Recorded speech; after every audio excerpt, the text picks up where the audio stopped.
We are joined today by our family of co-hosts, Republican strategist and attorney Amanda Mackey, Republican strategist and host of 13-Minute News Hour, Bobby Eberle, and Democratic strategist Reverend D. Dawkins Hagler. Welcome to all of you, and thank you for joining us.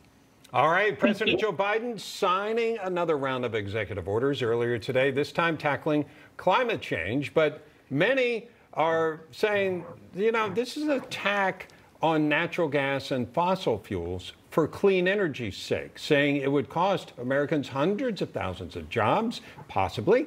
This comes as Biden is already breaking records, signing dozens of executive actions in his first week, more than any other president in history. Let's bring back our panel. Now, one of the interesting things here, Amanda, you've been in the political game for a while. We were talking to Dick Morris a while ago, and he was of the opinion that all these executive orders were kind of for show. They're trying to show that somebody's really in charge, as this is the man on a mission. But what strikes me is the politics behind all these also are part of what scared people about Joe Biden coming in, that he represented a lot of people that were more left than he was representing himself to be. And I wanted to get your take.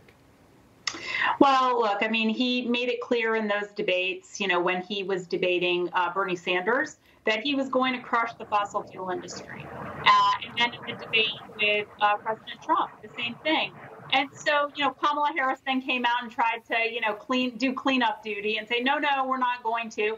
But what did he do on his first day in office? Within hours of being sworn in, he was, you know, revoking the permit for the Keystone XL pipeline. If that is going to kill 11,000 jobs, it's already laid off hundreds of people because of his actions, hurt our standing with Canada. And, you know, he's just caused basically job killing to happen with these executive orders. You know, the Democrats want you to believe that you can't have both clean air and you can't have, you know, good paying, you know, jobs in the fossil fuel industry. And he says you can't have that, but you can. And this is what they're trying to do, is to completely annihilate that industry. And if nothing we did not learn from 2020 elections, down ballot, this issue hurt Democrats. Okay. And of course, we have an election a year from this fall. Anyway, Bobby, what's your take on what's going on so far? Well, with all due respect to Dick Morris, this was a lot more than show. You know, as Amanda said, right off the bat, 11,000 jobs gone. The oil and gas leases, that has the potential impact to affect 100,000 jobs. I mean, that is serious stuff right there. And these folks, they don't follow the science, so to speak. It's all about advancing an agenda that really doesn't tackle the problem. You know, another part of his executive order, this Made in America, talking about a fleet of electric vehicles. I mean, you have to run a Tesla 8 years to counteract the CO2 emissions just from building the batteries compared to an internal combustion engine. It's not about the environment. We've been cleaning up our environment, lowering our CO2 without even being in the Paris Accords. We're doing it on our own through smart advances in technology. We don't need Joe Biden to kill hundreds of thousands of jobs in order to do it. All right. Reverend Dawkins Hagler, what's your take on what's going on so far? Well, I absolutely love it. So, first of all, if you lose a few thousand jobs, that's okay, because with clean energy jobs, we're going to be able to create hundreds of thousands of jobs. And this is not a political issue. The environment and, you know, the climate control, it's real. And I want to be able to have my grandchildren be able to live on this earth.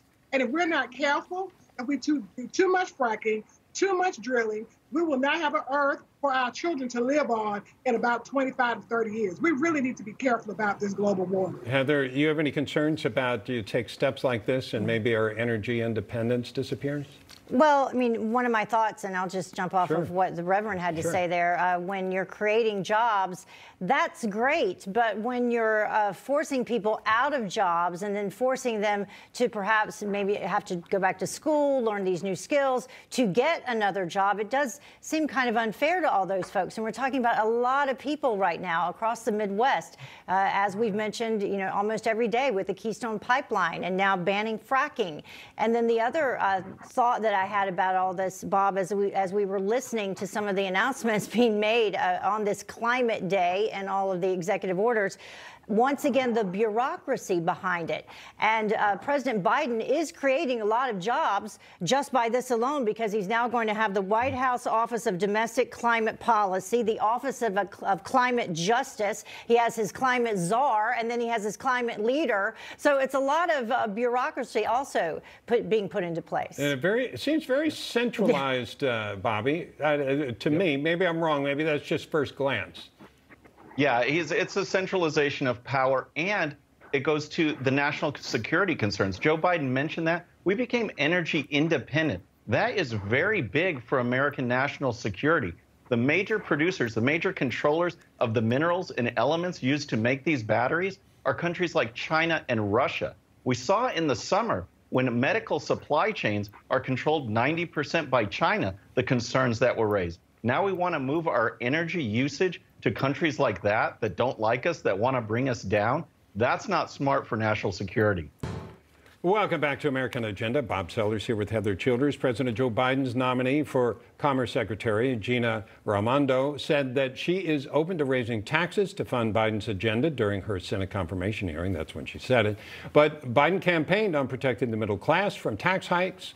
Will this be the case with the administration? Let's bring back our panel to discuss. And Reverend Dawkins Hagler, I wanted to get your thoughts first. A lot of people seem to think we need higher taxes on the left, not taxing those on the left. A lot on the left think we need higher taxes. Tell me whether you agree with the president and what the rationale would be for it. Okay. So in my household, I would not agree with the tax hikes, but it's bigger than me and my family, because the average American family only makes about $86,000. And so when we think about that, we have to lift everyone in America to a place that they can survive and thrive off of the income that they make. And so we got to give real consideration to tax hikes and how we do this. But I do want to make sure that those who are the lower class or the working class people, they're the ones who are not suffering, and that the ones who are making the most money, we have to do our share. Now, am I happy about it? Absolutely not. And my children will not be when I start telling them, we got to cut back on certain things to help other people. But I do think we need to really be compassionate and look at the totality of what's going on, and not be individualistic in this time, especially with so many people have been hit hard by COVID-19. Yeah. Amanda, I also wanted to ask about the minimum wage increase which the president is pushing for also. And the thing that always strikes me is a federal minimum wage mandate when you have such different economic conditions in a place like Mississippi versus Omaha versus Seattle. I mean, these are different places, and one minimum wage for all of them doesn't seem appropriate. No, which is why the states should make that determination, not the federal government. And by imposing a $15 minimum wage during a COVID-suppressed economy, all you're going to do is weaken job opportunities for people and suppress the economy. That's in essence what's happening with some of the policies, or I should say probably all of the policies that the Biden administration will pursue. When you talk about middle-class tax cuts that Joe Biden has mentioned he would be doing, you're talking about, on average, about 1%. On average, that's about $600 for your working-class family. So really, what difference does that make when you're going to crush the job creators at the top? And you're going to be pursuing policies that are going to cost the country trillions. We're already talking about another $2 trillion in spending for COVID. Obamacare penalties that would be reneged on that then would cost American families $2,000 in paying those penalties. The Green New Deal, and the list and the parade of horribles goes on and on. So these tax increases are going to hurt American families during a time where we should be trying to get the economy going again and get out of this COVID economy. And that starts with not imposing things like a $15 minimum wage. Yeah, the parade of horribles.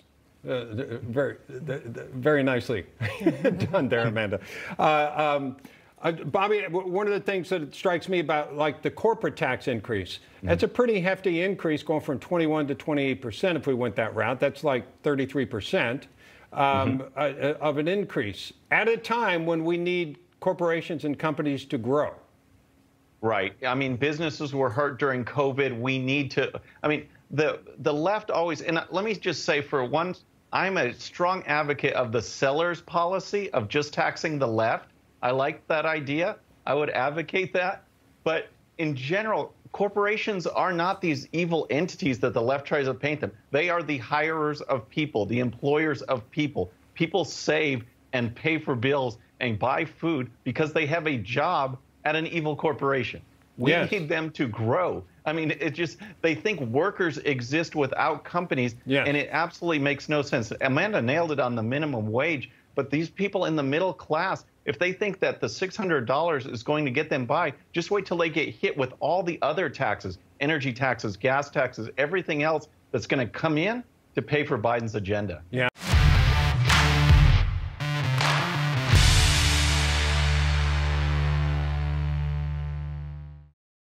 Okay, friends, thanks so much for watching. And before you go, please hit that subscribe button, hit that bell so you'll be notified. And here's a special video just for you so you can watch even more of the 13-minute news hour. And don't forget to check out GOPUSA.com for the best in conservative news and commentary. We'll see you next time.